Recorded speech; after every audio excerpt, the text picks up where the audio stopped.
Framarar. Þessi ræða, hún kom þannig til að ég var beðinn að halda erindi á framdeginum sem var haldinn upp í Grafarholti fyrir einhverjum vikum síðan og ég, svona þegar ég var búinn að jafna mig á tilhugsunum að þurfa að rata alla leið þarna upp eftir á vannbúnum bíl og á nokkura miðunartækja, þá svona lét ég til leiðast, enda stilti nú Kitti framkvæmdastjóri þessu þannig fram að þetta væri ekkert mál, ég ætti bara að segja aðeins svona frá sögu fram, svona 25 mínútur kannski bara á léttu nótunum eitthvað þannig og jú, ég held nú að það yrði nú ekki mikið mál, 25 mínútur, það alveg fínn tími, að gera fullt á því, eins og til dæmis 1990 þegar við erum síðast Íslandsmeistarar, þá vorum við ekki nema 24 mínútur að skora 3 mörk gegn Val, snúa við 2-0 fórustu þeirra og eyðileggja sigurpartíið hjá KR-ingunum sem voru rétt byrjaðir að opna rakettugáminn til þess að undirbúa flugeldasýningu með leyfunum frá KR-flugeldum. Og þannig að ég var ekkert að spá í þessu neitt meira næstu dagana, þangað til ég settist niður og fór að reikna.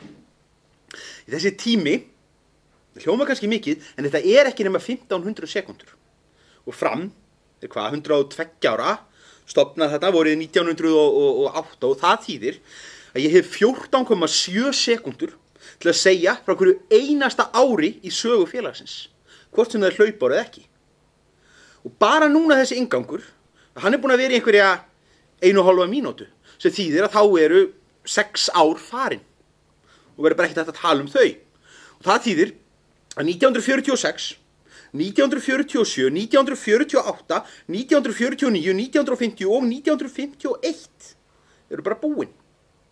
Það þýðir að við erum búin að missa af 2 Íslandsmeistaratitlum í fótboltanum, númer 12 og 13, fyrsta Íslandsmeistaratitlinum í karlahandboltanum, 1950, og 2 fyrstu hjá stelpunum, 1950 og 51. Og við erum búin að missa því þegar að Fram fékk sitt eigið félagsvæði, í gamalli grjótnámi í Skipholtinu, þar sem að veitingastæðurinn Pítan í dag, og var þarna árið 1946 fyrsta félagið í Reykjavík sem eignaðist eigin knattspyrnuvöll, sem var að sjálfsögðu malarvöllur. Og við erum svo líka búin að missa af söguna því hvernig nýji fíni malarvöllurinn stór skemmtist, var nánast ónýtur, aðeins 2 ára gamall.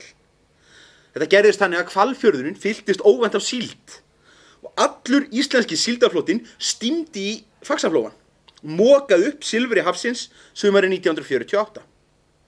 En vandinn var að þó að verið auðvelt að flytja flotann suður, að þá voru síldarverksmiðjurnar fastar norður í landi og enginn hafði hugmynd um hvað þetta gera við alla þessa síld. Öll geymslurými fylltust á augabragði. Í hafnarbúðunum út á Granda þar rifu menn þökin af húsunum og síld var sturtað ofan í þannig að hún flæddi upp yfir veggina. Það var alvarlega rætt um það að loka sundhöllinni og fylla laugarkarðið af fiski. Það voru að græða, bjarga verðmætum.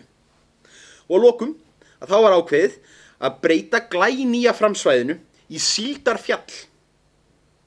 Og Síldarfjalli lá þarna bara og rotnaði á meðan athafnamennirnir reyndu að velta því fyrir sér hvernig í ósköpunum ætti að vera hægt að verka allt þetta magn og selja á landi. Meðan úr Síldarhrúgunni lag lýsið, síjaðist ofan í jarðveginn, fyllti fljótlega allar glufur og sprungur. Völlurinn sem hafði einmitt þótt óvenju góður vegna þess hvað hann hreinsaði sig vel af vatni, hann varð að svaði á stórum köflum og þar sátu alltaf pollar.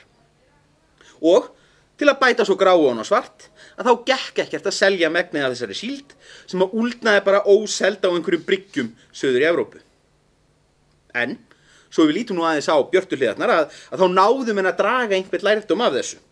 Mörgum árum seinna, þegar Framarar fengu aftur þá hugmynd að leigja út félagsvæðið sitt í Gróðaskinni, að þessu sinni svæðið í Safamýrinni undir nýja Kringlu sem að menn voru að gæla við að byggja, þá höfðu menn alltaf að vita á að plana þetta þannig að framvöllurinn yrði settur upp á þak á byggingunni.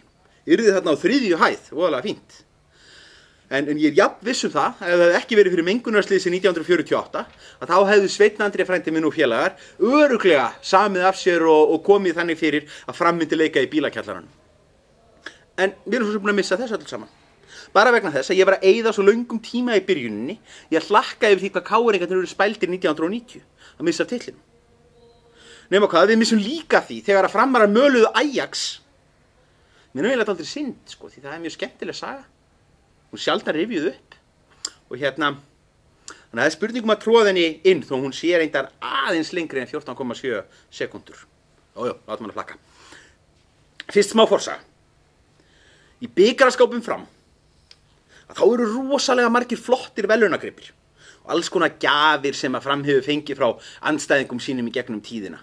Kristalsglös og plattar frá liðum eins og Real Madrid, Barcelona. Fram er náttúrulega eina íslenska liðið sem hefur spilað bæði við Real Madrid og Barcelona.